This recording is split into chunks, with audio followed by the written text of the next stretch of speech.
दानापुर की छात्रा खुशबू से बात की है। खुशबू साइंस पढ़ना चाहती थी, इसे लेकर न्यूज 18 बिहार झारखंड ने मुहिम चलाई थी। खुशबू को पढ़ाना है, जिसका असर भी हुआ है। खुशबू का अब साइंस में दाखिला होगा। 2025-27 के सत्र में खुशबू का बायोलॉजी में एडमिशन होगा। डीएम डॉक्टर चंद्रशेखर ने छात्रा की परिजनों से बातचीत की है। मजबूती से खुशबू को बिहार सरकार का साथ मिलेगा। केंद्र और राज्य सरकार की सभी योजनाओं का लाभ खुशबू को मिलेगा। एसडीएम दानापुर और डीईओ को पर्यवेक्षण को लेकर निर्देश दिए गए हैं। और पटना डीएम चंद्रशेखर हमारे साथ फोन लाइन तो जुड़े हुए हैं। चंद्रशेखर जी, जिस तरीके से खुशबू पढ़ना चाहती थी, अपने सपने को साकार करना चाहती थी, अब शिक्षा मंत्री की तरफ से भी ये आदेश दे दिया गया है कि पढ़ाइए। राज्य सरकार, केंद्र सरकार, दोनों सरकारों की तरफ से मदद होगी। आपके तरफ से क्या निर्देश दिया गया है, क्या आगे की तैयारी है?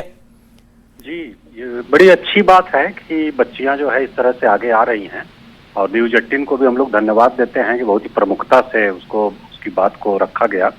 माननीय केंद्रीय मंत्री जी ने आज बात किया है खुशबू से और उनके परिजनों की उपस्थिति में, फिर हमसे भी बात किए हैं और खुशबू को हर संभव सहायता उपलब्ध कराने के लिए निर्देश दिए हैं। तो हम लोगों ने उससे पूछा है कि कोई उसका अगर मनपसंद कॉलेज है तो उसमें बताए, उसमें हम लोग एडमिशन के लिए प्रयास करेंगे और 1 से 2 दिन में हम लोगों का प्रयास है कि उसका हम लोग एडमिशन करा दें। जो विषय वो पढ़ना चाह रही है, बायोलॉजी पढ़ना चाह रही है साइंस में, तो उसमें एडमिशन हम लोग करा दें और वो अच्छे से अपनी 2 साल की जो इंटरमीडिएट की 11वीं और 12वीं की शिक्षा पूरी करें। फिर उसके बाद आगे वो मेडिकल की तैयारी करना चाह रही है तो उसमें भी हम लोग सभी सहयोग जो है वो प्रदान करेंगे। माननीय मंत्री जी ने भी उसे प्रोत्साहित किया है कि अच्छे से पढ़ाई करना है और जो मन करे वो पढ़ना है। पढ़ाई के लिए सरकार बिल्कुल प्रतिबद्ध है, बच्चियों की पढ़ाई के लिए विशेष रूप से। जी चंद्रशेखर जी, खुशबू जैसी और भी कई बेटियां हैं जो पढ़ना चाहती है, लेकिन उनकी बात सबके सामने आ नहीं पाती है। क्या लगता है कि प्रशासन के स्तर से भी किस तरीके से लोगों को जागरूक करने की जरूरत है, लोगों को चिन्हित करने भी, वैसे परिवारों को चिन्हित करने की जरूरत है जो बेटियों को कमतर समझते हैं, वो पढ़ने नहीं देना चाहते हैं? नहीं, ये तो लगातार अभियान चलाया जा रहा है और यहाँ बिहार सरकार की भी बहुत सारी योजनाएं हैं जो बच्चियों को विशेष रूप से प्रोत्साहित करती हैं, चाहे वो पोशाक हो, साइकिल हो, छात्रवृत्ति हो और पास होने पर प्रोत्साहन राशि हो। इस प्रकार की सहायताएं लगातार बच्चियों को दी जा रही हैं, उनमें जागरूकता भी आई है। और आपके माध्यम से, न्यूज 18 के माध्यम से हमारा अनुरोध है सभी बच्चियों से कि अगर उनके पढ़ाई में कहीं कोई व्यवधान आता है तो वो जरूर हम लोगों के संज्ञान में ले आए और बिल्कुल लड़ करके आगे बढ़ें। कोई ऐसा नहीं कि वो दब करके बैठ जाना है। खुशबू एक उदाहरण है, उसने अपनी बात रखी, बहुत मजबूती से रखी और जो चाहते हैं तो उनके लिए रास्ते बनते जाते हैं। तो घबराना नहीं है और सभी बच्चियों का है और हम लोग हमेशा सभी बच्चियों को आगे बढ़ाने के लिए प्रतिबद्ध हैं। और जहां भी इस प्रकार के मामले आएंगे उसको तो हम लोग संज्ञान में लेंगे ही, लेकिन बाकी भी जो बच्चियां हैं उनके लिए भी हम लोगों का यही सारी व्यवस्था है वो अच्छे से पढ़ें और कोई कठिनाई आ रही है तो हम लोगों के संज्ञान में जरूर ले आएं। जी चंद्रशेखर जी, बाकी बुनियादी सुविधाओं की अगर बात करें, जो चीजें उससे पढ़ाई के लिए जरूरी है उसको मुहैया कराना, ये किस तरीके से आप लोग पूरा करेंगे? एडमिशन भी कराना है? नहीं, वो तो बहुत सारे हर स्टेज के लिए स्कीम्स हैं। जैसे अब वो स्कूल में नॉमिनेशन उसका हो जाएगा, नामांकन हो जाएगा, उसको छात्रवृत्ति मिलेगी और साइकिल उसको जो है मिल सकती है अगर वो साइकिल चाहेगी तो।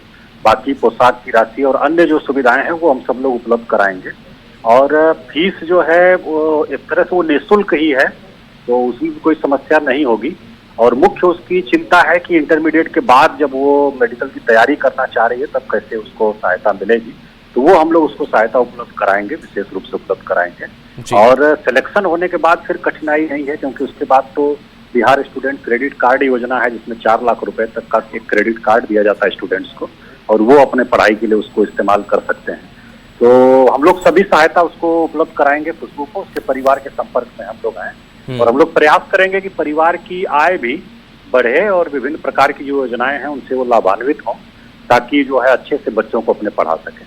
जी, तो चंद्रशेखर जी, एडमिशन हो जाएगा, दाखिला हो जाएगा, पढ़ाई वो शुरू कर पाएगी। इसके बीच प्रशासन और क्या जिम्मेदारी उठाएगा कि बीच बीच में उसके डेवलपमेंट को ट्रैक किया जा सके और भी कोई जरूरत हो तो उसको मुहैया कराई जा सके? हाँ नहीं, बिल्कुल हम लोग लगातार संपर्क में रहेंगे। हम लोग जो एसडीएम है दानापुर उनको भी हमने कहा है और जिला शिक्षा पदाधिकारी को भी कहा है और हमने भी अपना नंबर दिया है बच्ची को और उसके पेरेंट्स को, परिवार को, कि कोई दिक्कत हो कभी भी हो तो हम लोग जरूर बताएं और हम लोग बीच में भी ट्रैक करते रहेंगे कि कोई कठिनाई नहीं हो। शिक्षा मंत्री ने और क्या कुछ कहा जो बातचीत हुई है और उस हिसाब से काम करना है आप लोगों को भी। हाँ, बहुत उत्साहित है परिवार और बच्ची भी बहुत उत्साहित है। माननीय शिक्षा मंत्री जी ने बात किया है तो बहुत ही मोटिवेटेड फील कर रहे हैं लोग कि इतना उच्च स्तर से संज्ञान लिया गया है उसकी बात को, तो बहुत ही मोटिवेटेड है और हम लोग प्रयास करेंगे उसका मोटिवेशन बना रहे और अच्छा करे आगे चल करके लाइफ में। जी चलिए, शुक्रिया चंद्रशेखर जी इस बातचीत के लिए। तो पटना डीएम डॉक्टर चंद्रशेखर हमारे साथ थे और चंद्रशेखर जी ने ये पूरी बात बताई कि किस तरीके से खुशबू को हमें और आगे बढ़ाना है। और चलिए आपको हम खुशबू के